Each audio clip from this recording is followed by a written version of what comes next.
याद रखना चाहिए, अच्छे और बुरे भावों की उत्पत्ति, ये 10 बातें प्रधान होती हैं। आपके अंदर अच्छे भाव आ रहे या बुरे भाव आ रहे तो उनमें 10 बातें प्रधान हैं। पहला, स्थान। आप कहां बैठे हैं, कहां रह रहे हैं, किस जगह खड़े हैं, आपको स्थान देख करके ही बर्ताव में उतरना है। जैसे मदिरालय है, आप वहां खड़े होंगे तो तमोगुण अपने आप बढ़ने लगेगा, आसुरी प्रवृत्ति बढ़ने लगेगी। ऐसे ऐसे जिस स्थान पर खड़े होने से, देखने से, बात करने से हमारी वृत्ति बिगड़ रही, उस स्थान का तत्काल त्याग कर देना चाहिए, वहां से हट जाना चाहिए। पहला है स्थान। जैसे सत्संग, यमुना जी का एकांतिक पावन तट, किसी लता के नीचे, किसी संत भगवान के सानिध्य में, अब हमारा ये स्थान भजन वृत्ति बढ़ाएगा। उस व्यक्ति का घर जिसके पास जाने से वासनाएं बढ़ रही, उस स्थान में जहां दृश्य देखने से हमारे अंदर गंदी बातें आ रही, पहला है स्थान।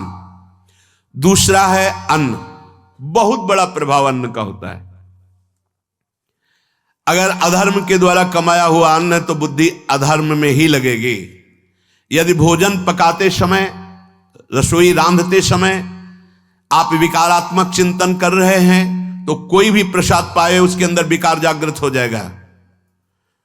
अन्न का बहुत बड़ा प्रभाव पड़ता है। एक बार पूज्य पाद उड़िया बाबा जी महाराज अपने परिकर के साथ भ्रमण में थे तो किसी बड़े धनी मानी ने निमंत्रण दिया, महाराज आज यहीं रुको। तो बाबा ने कहा हम लोग गांव के अंदर नहीं रुकते, तो बाहर कोई वृक्षों का समुदाय, जंगल जैसा, तो उसमें वहां रुके, पर भोजन उनकी तरफ से, भोजन सबने पाया। जब सुबह हुआ तो महात्मा जन, साधक जन एक दूसरे की तरफ देखे और बोले आज तो हमको बड़ा दोष हुआ, गंदा स्वप्न आया और हमारा संयम बिगड़ गया। बोले ये तो हमको भी हुआ, जितने थे सबको हुआ। उड़िया बाबा के समीप गए, बाबा ने कहा अच्छा ऐसा हुआ, ये तो अन्न दोष है, बुलाओ सन्न पवाने वाले को, फिर चलेंगे। बुलाया और बाबा ने कहा बिल्कुल सत्य बोलना, नहीं तो आप जानते हो इतने महात्माओं के संयम को आपने भ्रष्ट कर दिया, सत्य बोलना क्या बात थी। तो उनका महाराज संतान नहीं हो रही थी, सुना था आप बहुत सिद्ध महापुरुष हैं तो आपके परिकर को इसीलिए पवाया, अंदर काम भाव था कि हमारे कामना थी कि संतान उत्पन्न हो, वैसे चिंतन करते हुए बनाया ऐसे। बोले सबका संयम नष्ट कर दिया, होश में, नरक जाने वाली बात मत सोचो। अरे संतों को पवाओ जैसे अपने पुत्र को पवाते हैं, ऐसी भावना करनी चाहिए। आज हो भाग्य तो परिणाम खुद मंगल में निकलेगा। काम भाव से युक्त होकर क्यों बनाया, सब संतों के अंदर विकार पैदा कर दिया। अन्न का प्रभाव पड़ता है, हम जैसा अन्न पाते हैं वैसा। कई बार सुनाया है, सिद्ध महापुरुष पूज्य प्रातः स्मरण श्री बलराम दास जी महाराज झाड़ू मंडल के, यमुना के पावन तट पर ही है, रास मंडल के पास ही, वो अपने एक लता के नीचे बैठे हुए भगवत चिंतन कर रहे थे। अचानक यमुना जिस नजदीक है तो कोई माई स्नान किए हुए निकली तो नेत्रों ने देखा और विकार उत्पन्न हो गया। वयोवृद्ध सिद्ध महापुरुष, उन्होंने कहा आप तो इस शरीर को नष्ट कर दूंगा। शिष्यों ने कहा महाराज ऐसा क्यों। बोले किसी माता के शरीर को देखकर हमारे अंदर विकार क्यों आ गया, ऐसा नहीं, आज तक कभी नहीं हुआ, ऐसा क्यों हुआ। उनका महाराज आपस में सब शिष्यों ने कि कुछ ना कुछ तो खान पान में गड़बड़ी हो गई तभी ऐसा हुआ। बाबा आज परिक्रमा करते हैं वृंदावन की, बाद में आप जो आदेश करेंगे जैसा करेंगे, पहले परिक्रमा।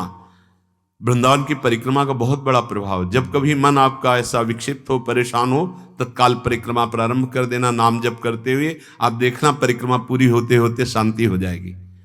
बाबा ने खूब नाम कीर्तन करते हुए शिष्यों के साथ परिक्रमा दी, मन का विकार शांत हो गया। उनका ऐसा कैसे हो सकता है कि हमारे अंदर विकार आ गया, ये बड़ी सूक्ष्मता का विषय है। कल प्रसाद कहां से आया था, उस समय लाडले गोविंद देव जी महाराज यहीं विराजमान थे वृंदावन में। बोले तो ठाकुर गोविंद देव जी का प्रसाद आया था। लकुट उठाई, गए वो तो भगवत स्वरूप तस्मित तज्जने भेदा भावात, भगवान और भगवान के ऐसे जनों में भेद नहीं होता, वो भगवत स्वरूप होते हैं। गए और कहा बताओ आपका प्रसाद न पावे तो अपराध लगे कि प्रसाद नहीं पाया, और प्रसाद पावे तो हमारे अंदर काम जागृत हो जाए, हम तो मरे ना दोनों तरफ से। तो ठाकुर जी बात कर रहे थे, दूसरों को नहीं सुनाई दे रहा था। कह रहे थे कि देखो नाराज मत हो, कलकत्ता की वैश्या थी, उसने भोग लगाया, अब उसने भोग लगाया तो हमने चख पाया, तो आपको प्रसाद का किनका लेना चाहिए? किसने कहा था कि पूरा प्रसाद पाइए? जरा किनका ले लेते हो, मधुकरी पाते। हाँ ये बात आपकी मान, तो हमारा तो पूरा विश्व है, कोई भी भोग लगाएगा हम तो पाएंगे। और हमारे प्रसाद की निष्ठा आप सबके हृदय में, तो किनका लीजिए, पूरा मत पाइए। सोचिए, भगवद अर्पित प्रसाद और वृत्ति भगवान ने आदेश किया किनका पाओ, माधुकरी मांग के खाओ। यहां वर्णन कर रहे, यदि हम अन्न थोड़ा भी हमारे अंदर दूषित चला गया, तो जब कभी ऐसी विकार की भावना हो, आपके अंदर विकार बन रहा है, तो खोजिए। आपने कोई दृश्य देखा है, आपने किसी से बात की है, आपने कोई ऐसा संकल्प बनाया, नहीं तो फिर भोजन दोष आ गया, अब आज उपवास कर दो। जब तक वो वृत्ति न नष्ट हो तब तक कुछ मत पाना, जल से काम चलाना, तो एक दिन एक पहर अपने आप शांत हो जाएगा। अगर बहुत विकलता हो रही तो नाम कीर्तन शुरू कर दो, भोजन मत पाना, नाम कीर्तन शुरू, बिल्कुल शांति मिल जाएगी, बिल्कुल। और ये तो उदाहरण महापुरुष इसलिए देते कि हम सावधान रहें। हमारे अच्छे भाव या बुरे भाव में ये 10 बातें बहुत प्रभाव डालती। पहला स्थान, दूसरा अन्न, और तीसरा जल। पानी भी बहुत संभाल के, नहीं आजकल तो देखो प्रायः ऐसे दांत से प्लास्टिक नोचेंगे, ऐसे पानी पिएंगे, कब भरी गई, कहां भरी गई, कैसा पानी, बड़ा देखो कैसा हमारे भजन साधन के लिए विक्षेप पैदा होता चला जा रहा है। पहले सुंदर सरोवरों का जल, मतलब 15 वर्ष तो गंगा जल ही केवल पिया है, जो आकाशवृत्ति से मिला नहीं, गंगा जल ही पिया है। कुआं का जल, फिर आया हैंडपैप का जल, अपवित्र होने लगा। हैंडपैप में जो वाशर, अगर वो कहीं चमड़े का पड़ा हुआ है तो अपवित्र जल हो गया। अब हैंडपैप का भी अंतर ध्यान स्वरूप हो गया, अब तो नहीं दिखाई देता। अब रह गया है मोटर से निकले और फिल्टर में जाए, वो मशीन जो फिल्टर करती पानी को, आरओ, उससे। अब वो जिनके पास है तो है, नहीं तो परिक्रमा लगाया हो, आपको पानी पीने को नहीं मिलेगा। देखो कैसा समय आ गया। भोजन, पहले कोई दगाबाजी भोजन में तो नहीं करता था। गांव में जब जिसके यहां दूध बेचा जाता था ना, उसको बहुत लघु दृष्टि से देखा है, गाय माए एक बराबर होती है, ये दूध बेचता है। 10-5 किलो मठा तो आप ऐसे मांग के ले सकते थे, अगर अड़ोस पड़ोस में वो मठा मिल जाएगा। जब कोई उत्सव होता, फ्री दूध 100, 200, 500 किलो पूरे गांव के सब दे देते, कोई ऐसे बेचता था। अब दूध नहीं, जब बूढ़े लोग बैठते थे कहते थे पानी बिकेगा आगे चल के। आज पानी बिक रहा है, नहीं बिक रहा, पानी बिक रहा है। हमें लगता है सबको ही पैसे से ही पानी है, वो बोतलें नीली नीली नहीं, इतनी बड़ी बड़ी बिकती, उन्हीं से पानी पिया जा रहा है। आगे और समय जल का प्रभाव पड़ता है। जैसे हम गंगा जल पीते थे, सही कहते हैं, कई कई दिन जब भोजन नहीं मिलता तो पूरी पौष्टिकता गंगा जल से मिलती थी। गंगा माता के जल से ऐसा लगता था मानो हम परम पावन अमृत पान कर रहे हैं, सारी पौष्टिकता मिलती थी। कुएं का जल अपने आप में पौष्टिकता से युक्त होता है, जो हमें चाहिए। आज देखो जल की समस्या हो गई, पवित्र जल पीने के लिए हम तरस रहे हैं। कहां जल, और कैसे मिलेगा जल? या तो आप पैसे वाले हो तो आप खरीद करके पीजिए, नहीं तो अब वो जल नहीं रह गया कि कुएं से निकाला पी लिया या सरोवर से पी लिया, या कैसा दुर्भाग्य है।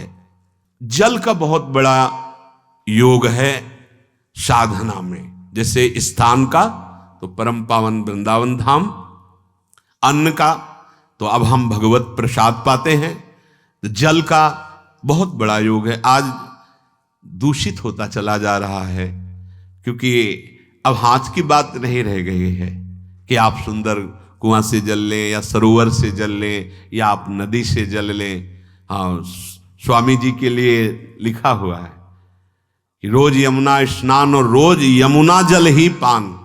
हमारे वृंदावन के समस्त भगवत स्वरूपों का स्नान यमुना जल से ही होता था, हो रहा है और होता ही रहेगा।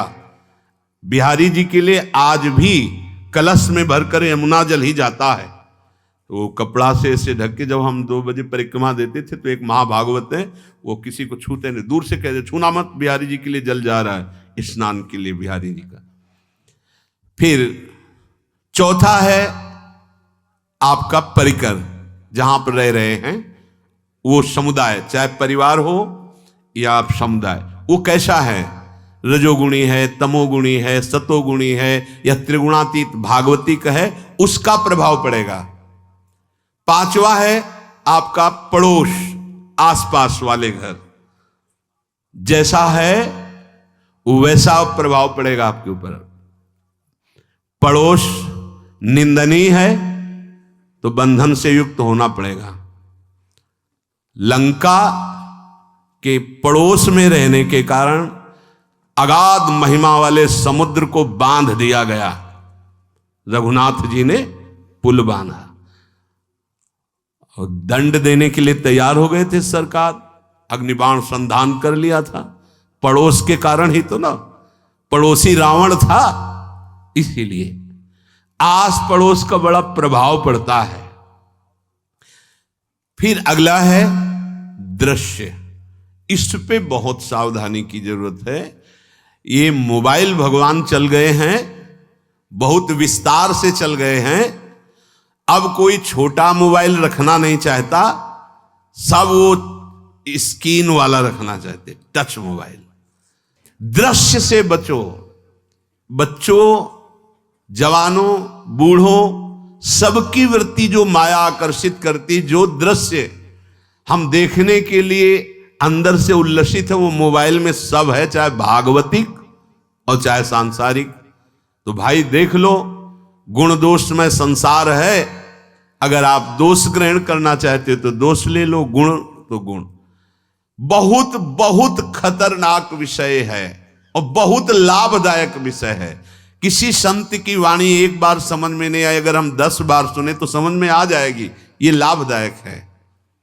कभी कोई किसी से बात करनी, पहले जाए तो पोस्ट कार्ड चलते थे, एक कार्ड, वो 15 पैसे का इतना बड़ा वाला आता था, 25 पैसे का बंद वाला लिफाफे में आता था, नीले नीले कागज का 15 पैसे वाला कार्ड, उसमें चिट्ठी जाती थी महीनों में। कभी यहां 1 मिनट में अमेरिका से बात कर लो, कितनी बढ़िया बात हो गई। उसका दुरुपयोग ना करो।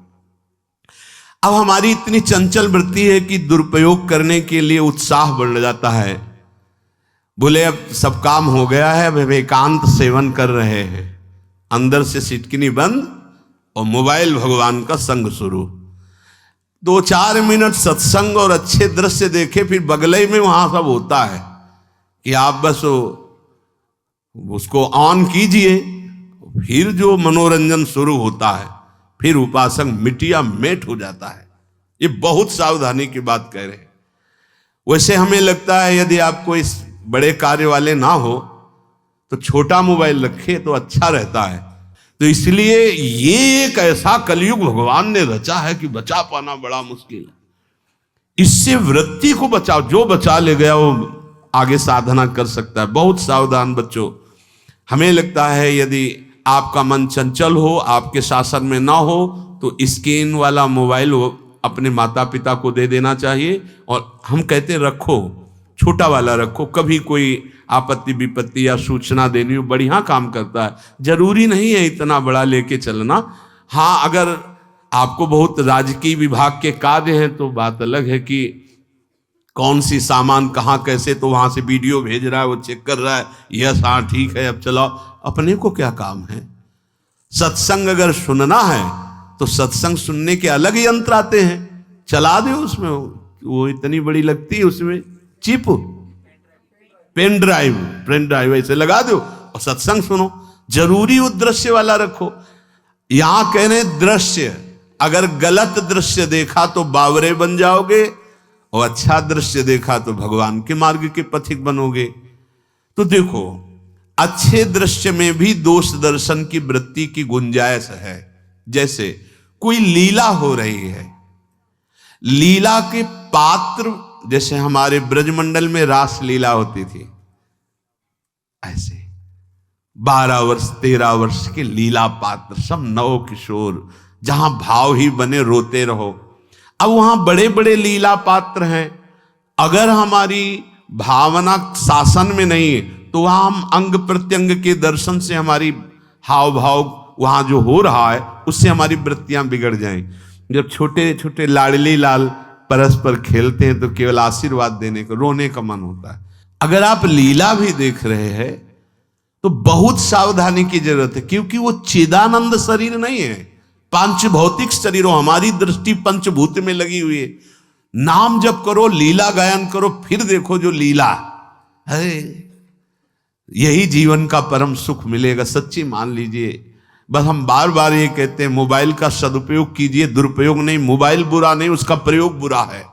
दृश्य और साहित्य, वैसे ही मनोवृत्तियां फिसलने वाली हैं, और जब ये आ गया कि फिसलाने में कितना लाभ है तो ऐसा कोई साहित्य और आलोचना, ऐसी कोई वार्ता ना करे जिससे हमारे अंदर गंदे भाव आवे। यदि अच्छी चर्चा करते तो अच्छे भाव आते हैं। देखो, अभी ऐसी कोई भावुक चर्चा होने लगे तो सबका हृदय द्रवित हो जाएगा, और गंदी चर्चा हो तो हमारा हृदय विकार युक्त हो जाएगा। और कार्य, आप जो कार्य करते हैं उसका प्रभाव आपके मन के ऊपर पड़ता है। और उपासना, आप उपासना भोगों की करते हैं या योग की करते हैं, ये 10 से भाव बनते हैं और 10 से भाव बिगड़ते हैं। स्थान, अन्न, जल, परिवार, अड़ोस पड़ोस, दृश्य, साहित्य, आलोचना, आजीविका का कार्य और उपासना। यदि ये भागवतिक हुए तो आपके अंदर भगवत भाव बढ़ेगा, और यदि ये रजोगुणी तमोगुणी हुए तो आपके अंदर आसुरी भाव बढ़ेगा। इन 10 से सावधानी पूर्वक व्यवहार होना चाहिए। जैसे आस पड़ोस में है तो बड़ी सुविधा है, यहां कोई किसी से मतलब नहीं रखता। बगल वाला कौन रह रहा, किसी से मतलब, ये बढ़िया है। ज्यादातर गांव में होता है। अपने यहां ये अच्छा है कि जैसे आप अपने कमरे में गए, किसी से कोई मतलब नहीं है, वैसे ऐसा ही जीवन रखना चाहिए।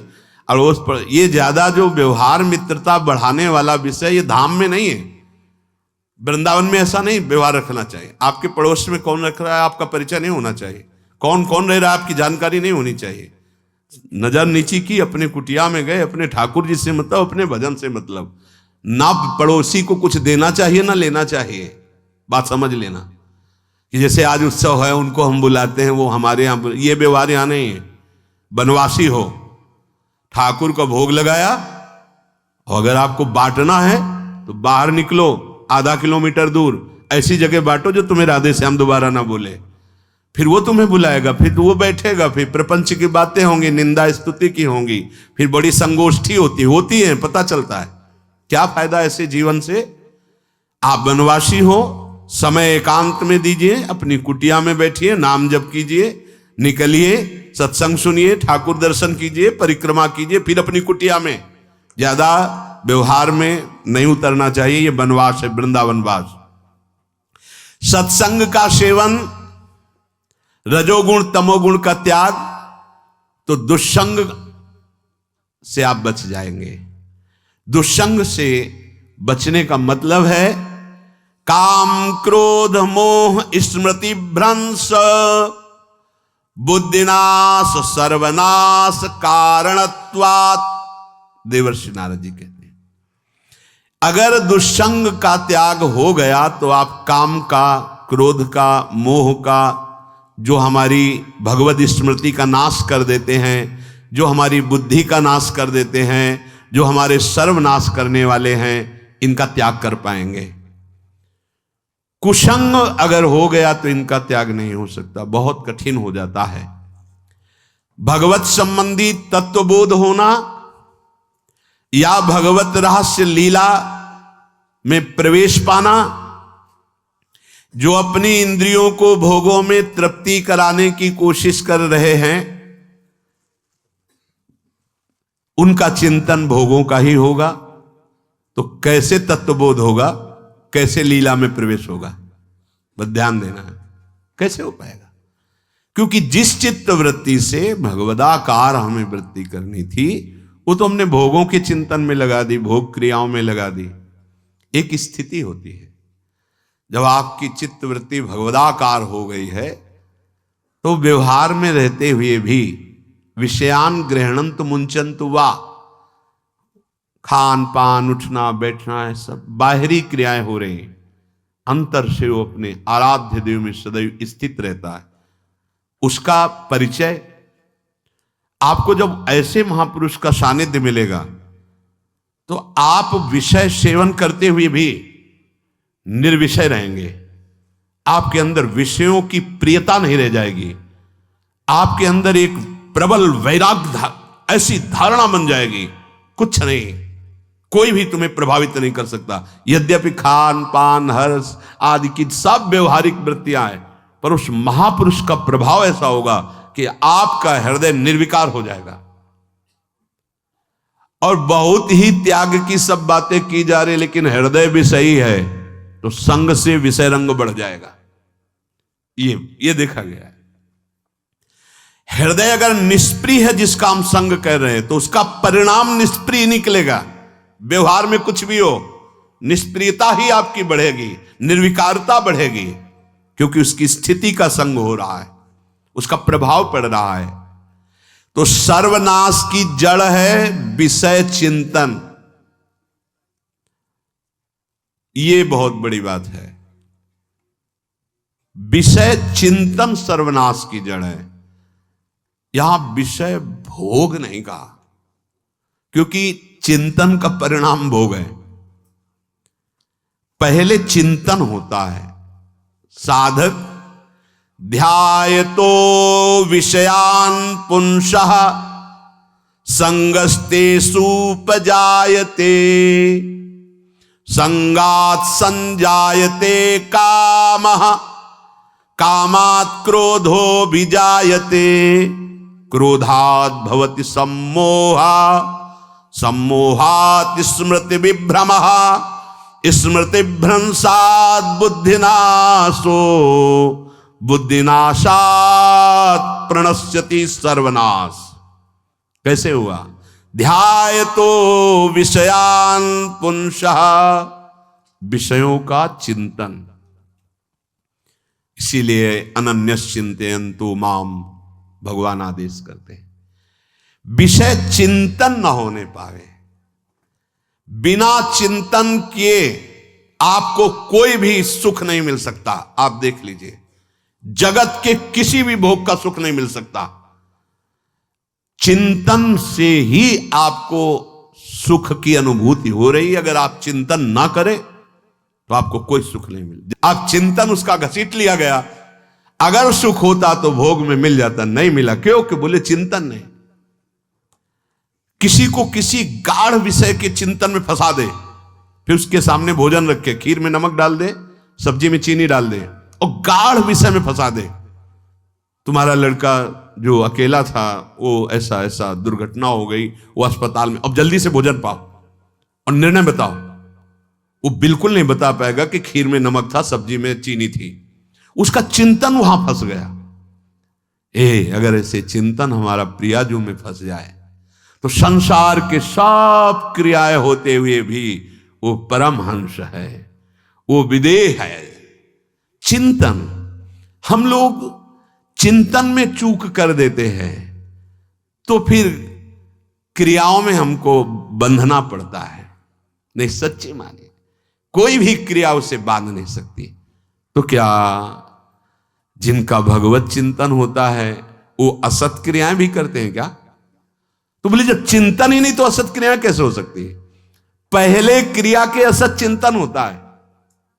आप देखना, कोई भी कार्य पहले चिंतन होता है। इसीलिए यहां कह रहे हैं ध्यायतो विषयान पुंसा संगस्तेषु उपजायते। पहले सबसे पहले विषय का चिंतन होता है। अगर विषय का चिंतन ना होने पावे तो आपको कोई फंसा ही नहीं सकता भोग, कोई भी भोग नहीं फंसा सकता। जहां विषयों का चिंतन हुआ तो संग की प्राप्ति, विषय भोग की प्रबल इच्छा, प्रबल आसक्ति, और वो जो चिंतन हुआ था वही आपको सुख दे रहा है। वही, वहां सुख नहीं है, आपके चिंतन का वहां सुख। जैसा चिंतन, अगर आपका चिंतन विक्षिप्त कर दिया जाए, एकाग्र ना होने पाओ, तो किसी में आपको सुख नहीं मिलेगा पक्का। अगर वही चिंतन सावई मना कृष्ण पदार विंदे हो तो कोई सुख है। गोपी जनों के पति भी हैं, पुत्र भी हैं, पूरे परिवार की सेवा करती हैं, और बड़े बड़े परमहंस उनकी चरण रज वंदना करते हैं। क्यों? क्योंकि उनका चिंतन भगवान का हो रहा है। एक भी वृत्ति शरीर चिंतन में नहीं, बलिहारी है। मुरारी पादार्पित चित्त वृत्ति। विषयों के चिंतन से विषयों में आसक्ति पैदा होती है। आसक्ति से विषय कामना की प्रबलता और क्रिया होती है, और क्रिया में बाधा पड़ने से क्रोध पैदा होता है। क्रोध से मूढ़ता छाती है, मूढ़ता से स्मृति भ्रमित हो जाती है, स्मृति भ्रंश से बुद्धिनाश होता है, और बुद्धिनाश ही सर्वनाश है। इसलिए चित्त का निरंतर अधिक समय तक सावधानी पूर्वक भगवन नाम में, भगवत लीला में, आप सब भगवत कृपा पात्र जन है, चिंतन न बिगड़ने पावे। होता क्या है कि क्रिया से तो हम सावधान है, समाज है, क्रिया से तो हम सावधान, क्योंकि समाज भी है, व्यवहार भी है सामने, लेकिन चिंतन तो कोई नहीं जान रहा ना, अंदर ही अंदर हम क्या चिंतन कर रहे हैं। तो साधक चूक कर बैठता है। देखो, बाहर चूक होगी तो उसका प्रायश्चित हो ही जाएगा, चार लोग निंदा करेंगे, पिटोगे, अपमानित होगे, प्रायश्चित। लेकिन अंदर जो हमारा गलत चिंतन हो रहा, पूरा का पूरा अंदर हृदय मलिन कर देगा, हमें उस बात का प्रायश्चित भी नहीं होगा, हमें जलन भी नहीं होगी कि हम गलत चिंतन कर रहे हैं, क्योंकि सावधान नहीं है। खास बात साधना में चिंतन संभालने की है। काम क्रोध मोह स्मृति भ्रंश बुद्धिनाश सर्वनाश कारणत्वात्, देवर्षि नारद जी कह रहे हैं। चित्त का जहां अधिक चिंतन होता है वही हमारी तन्मयता बन जाती है, वही हमारा स्वरूप होने लगता है। बोले बहुत कामी पुरुष है, बोले बहुत क्रोधी पुरुष है, बोले बहुत नीच पुरुष है, पूरा संबोधन होने लगा उसके लिए, क्योंकि वो उसी चिंतन से, वैसी क्रियाओं से। अरे बोले तो बड़े भगत हैं, भगवान के स्वरूप है साक्षात। जो हम अधिक चिंतन करते हैं वही क्रियान्वित होता है, जो क्रिया होती, चिंतन होती, वैसे हमारा स्वरूप बन जाता है, वैसे हमारी स्थिति हो जाती है। सांसारिक विषयों और विषयी पुरुषों का शरीर संग, वाणी संग, मन के द्वारा संग, ये आपके अंदर विषय चिंतन बढ़ा देगा, विषय क्रियाओं में लगा देगा। इसलिए बहुत सावधान। विषय में कोई ताकत नहीं है, विषयासक्ति दुर्गति कर देती है। एक बार देवर्षि नारद जी जनक जी से कहा कि आप विदेह राज कैसे हैं, पत्नी भी है, परिवार भी है, सब वैभव भी है, वो आप एक राजा होते हुए विदेह राज। उनका आज विश्राम कीजिए, कल सुबह चर्चा करेंगे।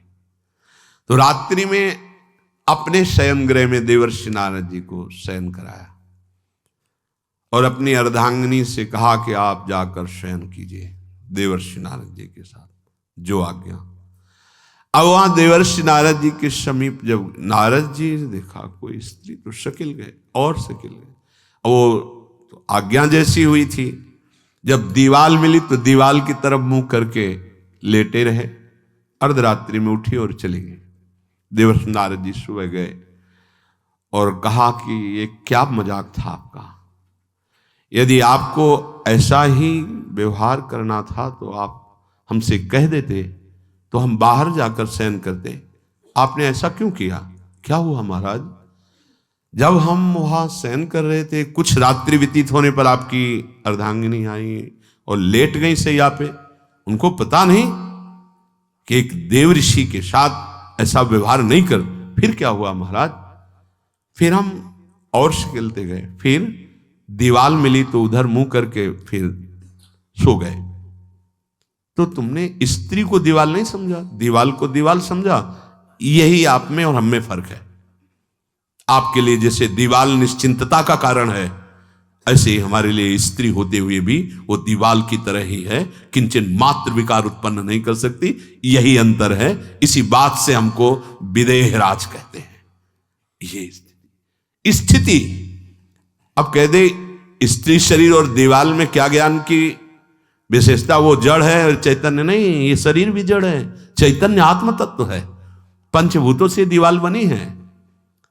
अग्नि तत्व से ईंट पकाई गई है, पृथ्वी तत्व तो है ही। पृथ्वी तत्व में जल मिलाकर उसको आकार दिया गया है। वायु तत्व ने उसे सुखाया है, अग्नि तत्व ने पकाया है, और शब्द आकाश तत्व है। 5 भूतों से वो बना, 5 भूतों से बना है।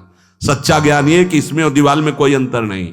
चैतन्य घन आत्म तत्व के कारण ये चलता फिरता नजर आता है, और वो खड़ा स्थायी जड़ दिखाई दे रहा है। इसमें भी भगवान है, उसमें भी भगवान है। इसमें भी पंचभूत है, उसमें भी पंचभूत है। नरसिंह भगवान खंभे से प्रकट हुए थे, बस केवल अज्ञान के कारण जड़ चैतन्य का भेद है। तब समझ में आया। ये जो हमारे अंदर भोगों की आसक्ति है, यही कामना प्रकट करते, यही पाप प्रकट करते, यही हृदय को मलिन कर। इसलिए हम अपने चिंतन को संभालें। चित्त चोर के चरणारविंद का चिंतन करें, निरंतर नाम जप करें, भगवद आश्रित रहें।